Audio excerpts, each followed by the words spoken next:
¿Por qué no hicieron nada cuando se robaban 9.1 billones de pesos del sistema de regalías en Colombia? ¿Por qué no investigaron los más de 13.800 contratos firmados en la Unidad Nacional de Gestión del Riesgo desde su creación en 2011 durante los gobiernos de Santos y Duque y hasta ahora les interesó esa unidad? ¿Por qué no dijeron nada cuando le quitaban la mesada 14 a los miembros de la fuerza pública? ¿Por qué nunca le entregaron más de 184.000 hectáreas de tierras productivas a los campesinos, como sí está pasando ahora, y más bien abandonaron el campo?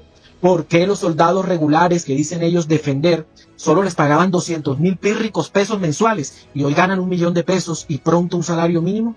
¿Y por qué no les ofrecían a los militares el ingreso gratis a las escuelas y a los cursos de ascenso, como está pasando ahora? Ni les mejoraron su alimentación, como también está pasando ahora.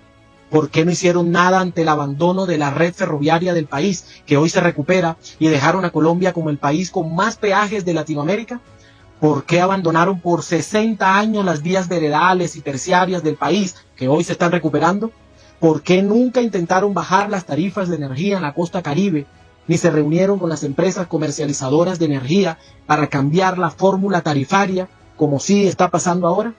¿Por qué callaban y no hacían nada ante el saqueo a la salud en Colombia? 9 billones de pesos embolatados en 18 EPS. ¿Por qué antes no le daban las propiedades de la SAE a los hospitales públicos, a los campesinos y a la educación pública, como sí está pasando ahora, y más bien aparecían en manos de traquetos y politiqueros?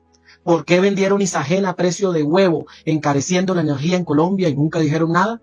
¿Por qué callaron ante el saqueo a Ecopetrol por 80 millones de dólares durante 18 años robándose su petróleo?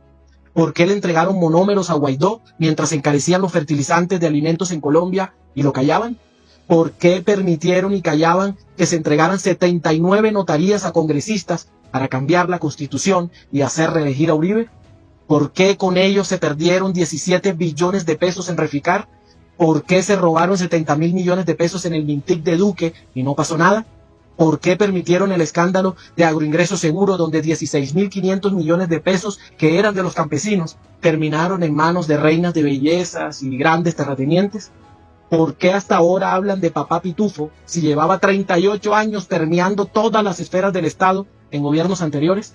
Todas estas preguntas se las formulo hoy a la extrema derecha y a la prensa de la gran corporación, que hoy se venden como los salvadores de un país que gobernaron siempre, acudiendo a toda clase de bajezas, de injurias, mentiras, de ataques a la vida privada y familiar del presidente Petro, de porquerías, de roñoserías contra el primer presidente popular de la historia de Colombia, que es Gustavo Petro, que en apenas un poco más de 2 años ha intentado con toda la nobleza y la voluntad llevarle unos cambios a este país que ya muchos son una realidad, pese a la tarea tan dura. Vale la pena compartir este formulario.